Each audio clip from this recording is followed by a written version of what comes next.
Folks, we're going to do 8 minutes.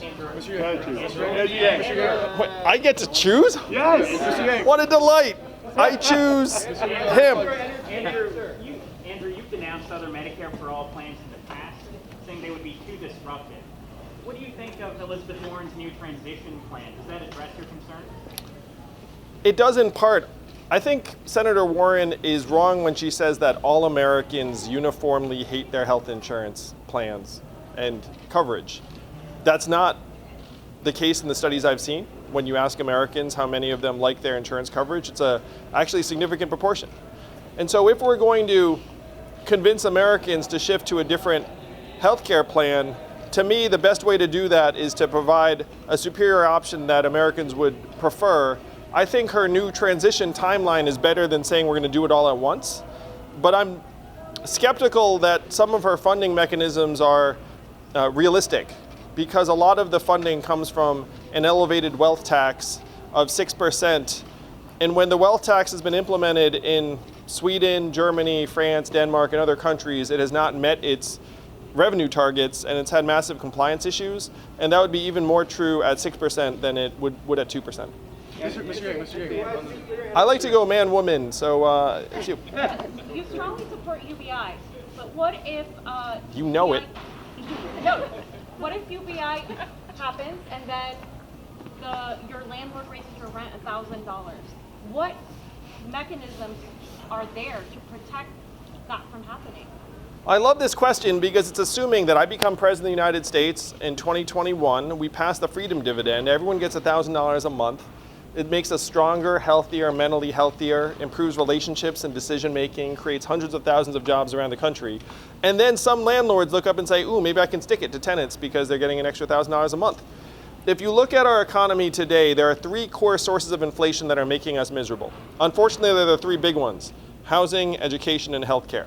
If you look at our other consumer goods, most of them are staying the same in cost or getting better or cheaper. What am I talking about? Clothing, electronics, media, most food, cars, all staying stable in price or getting cheaper or better. So why are housing, education, and healthcare getting more and more expensive? It's because these markets are dysfunctional in different ways. Education, the cost of college has gone up 250%, even though it has not gotten any better. Healthcare, their business model is just to raise the prices every single year. Notice how drug prices and insurance prices never go down, they only go up. Housing, there are a number of issues. One is that it's hard to develop affordable housing in many parts of the country because of NIMBYism and the fact that everyone's for affordable housing in the abstract, but then when you say, hey, it's going to be in your neighborhood, then they say, how about it be somewhere else? So what you have to do is you have to put buying power into our hands that would actually make it harder for us to be exploited and pushed around. So imagine if everyone here got an extra $1,000 a month, you're very happy, you're like, wow, that Yang guy really did it. And then the next year, your landlord was like, hey, I'm going to ratchet up your rent by $1,000. What would you do? Would you say, oh, I guess I'm paying that rent? Of course not. You would look around and say, wait a minute, is there another place that's not going to stick it to me? And then you try and find another landlord that's not trying to gouge you to the nth degree. Maybe you find that landlord, and let's say every landlord decided to try and stick it to everyone. Then you would look up and say, okay, there are 3 or 4 of us. With an extra $1,000 a month, that's an extra $4,000 a month. Maybe we will buy a fixer-upper and actually make that someplace we can live, particularly because the freedom dividend is portable. It goes with you wherever you go. It actually makes us much harder to push around for landlords. But the goal is to have separate plans in place to reduce the inflation in housing, education, and healthcare that are making us miserable, because in the other marketplaces you see that a combination of price sensitivity among consumers and competitive dynamics in those markets actually keeps prices lower. So why not? Yes. So here this week in California at Saugus High School, a 16-year-old student. So heartbreaking. Killed two students. I was there reporting on the ground, and many parents are asking what could be done. Whether is it metal detectors, is it more mental health counselors? Do you think Big Pharma is playing a role in what's going on with mental health and younger children? Now, I'm the parent to 2 young boys, and my son's school just had its first active shooter drill, and my son is 4 years old. And so you have to ask yourself, is this where our country is, and how can we improve it? I looked at what happened in Santa Clarita. It's heartbreaking, man. I'm sorry you had to report on that and see what was happening in the families and communities. As a parent, it's heart-wrenching. And to me, we have to attack the epidemic of gun violence at every level. So you start at the top with common sense gun laws that most Americans at this point should have been passed years ago, when you break the stranglehold of the NRA. But in this particular case, some of those laws would not have influenced this particular shooting, because this was not an assault weapon. This was not someone who's going to run afoul of a background check. I don't believe this particular individual had any record to speak of. And so then you have to go deeper. What is the chain of events that leads to gun violence? The last steps are procuring a gun and then using it, which are terrible, tragic steps. But we all know that there are many steps that happen beforehand, including in this case. So I'm talking about what's going on in families, what's going on in schools, what's going on in communities. And we have to face facts that 96% plus of the shooters we're talking about are boys or men. We have a massive failure in our society to help turn our boys into strong, healthy men.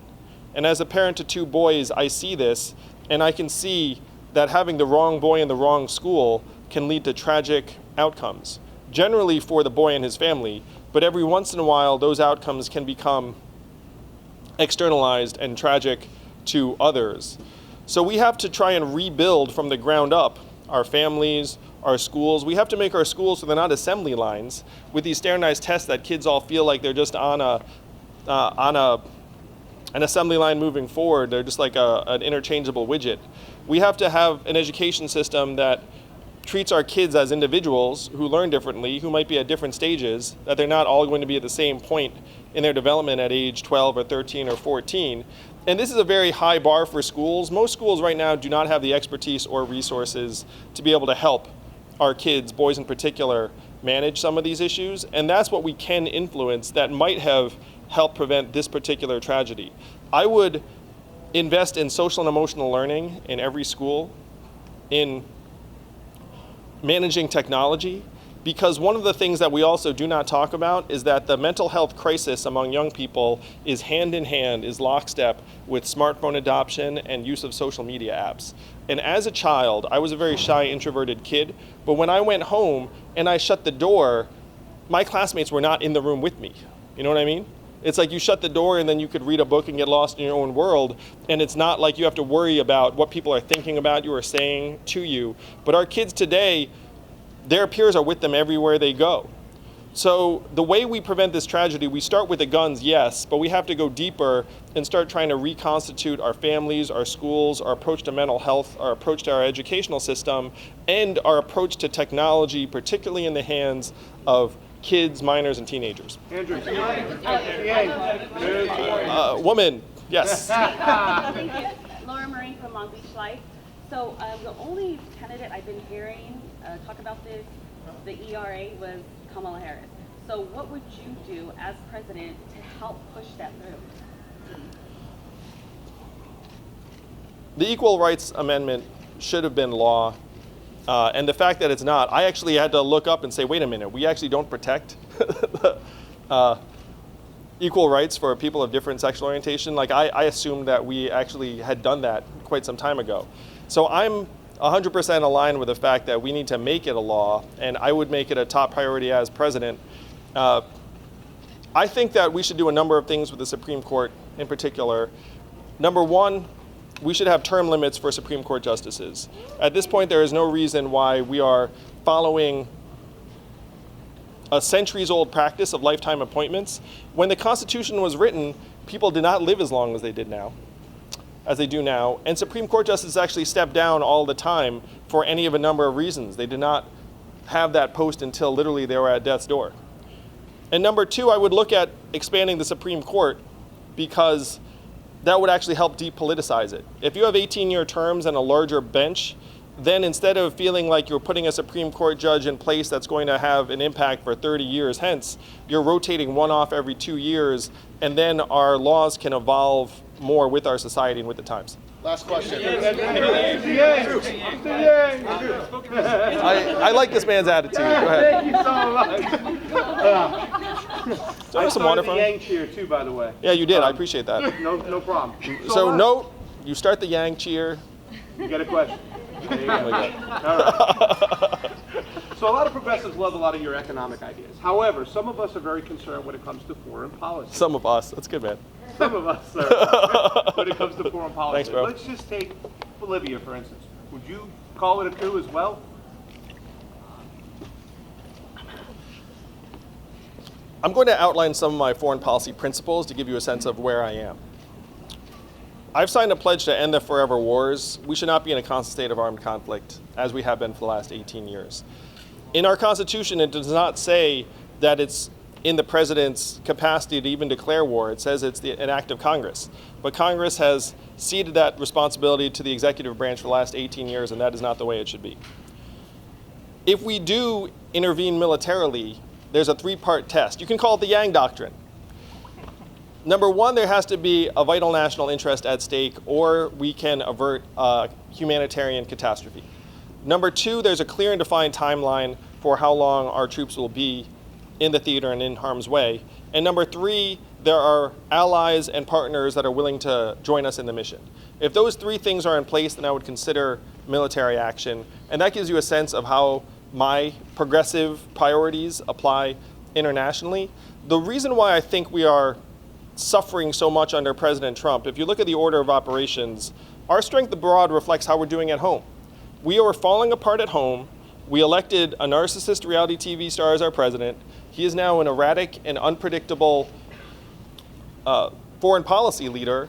Our allies are looking around saying, what the heck happened to the United States? So how do we come back from this? We become stronger and more whole at home. And then we go to our partners and say, America is back. We're going to have a sustained and reliable foreign policy set of priorities that you can actually rely on over the long haul. I think it was James Mattis who said, if we invest less in diplomats, we have to invest more in ammunition. And that's not a dove, that's the former Secretary of Defense. We need to invest more in diplomats and less in ammunition. Thank you all. Thank you all. All right, guys. Handsome Zach says, wait, I got a question on climate change, is that right? Climate change, yeah. Yeah, sure. What is it? Yes, you know we are climate catastrophe right now.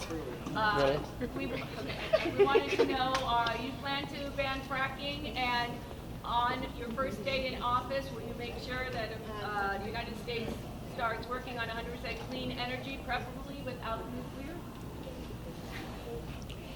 I released a fairly extensive climate change platform about, 3-4 weeks ago.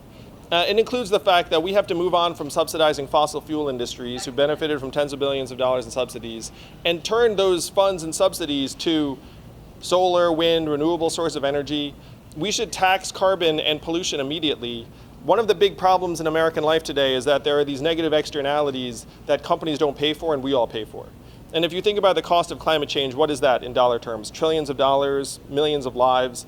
If we have the companies who are polluting actually pay a price for that, then we would change their incentives and generate hundreds of billions in new revenue that we could then apply to solving the problem. The tough truth of this is that the United States of America only accounts for about 15% of global emissions. So even if we were to very aggressively move in a more renewable direction, if the other 85% is rising, then the Earth will continue to warm, and we're already at the point of no return in many respects. What's happening in the rest of the world is that China is going to developing countries and saying, hey, great news, I've got a power plant for you, it burns coal. And then what does that country say? Great, because they just want energy as cheaply as possible. So if we're going to curb those emissions, what we have to do is be at that table and say, instead of taking that coal-burning power plant from the Chinese, you should take these solar panels or these wind turbines, and we will subsidize them to a point where they're actually cost competitive and a no-brainer for you. We also have to start investing in protecting our communities. We already have climate refugees in the United States of America. I was in New Hampshire because I'm running for president, so you go to New Hampshire a lot. And in Portsmouth, there's a shrimping business that went from millions of dollars to zero because all the shrimp died. And the houses and buildings that are on that shoreline have started flooding regularly. So this is no longer speculative, this is with us right now. And instead of leaving Americans to their own devices to try and protect themselves from climate change, we should be investing tens, hundreds of billions of dollars right now to make our communities more resilient to the ravages of climate change. If we spend the money now, we'll actually save money. The current American approach is to wait until the disaster happens and then try and clean it up. And that is not what you want to do with climate change. Here in California, you're seeing it with the forest fires that are dislocating tens, hundreds of thousands of people, costing lives. Those forest fires are not an act of God. They're the result of the fact that climate change has made all of the underbrush in the forests tinderboxes, and we do not have the government resources to actually manage the hazards over time. We're actively managing less than 10% of US forest land and clearing it of underbrush that would eventually cause fires that then end up spreading very, very quickly and wildly. So this is not an act of God, this is a failure of government. We need to dramatically improve our approach to forest management and make it so that we don't have forest fires and wildfires here in California year-round. So it's an existential crisis that we need to rise to the occasion for. There's a proverb that says, the best time to plant a tree is 20 years ago, and the second best time is now. We should have done this 20 years ago, but as president, I will do it now. Thank you all very much.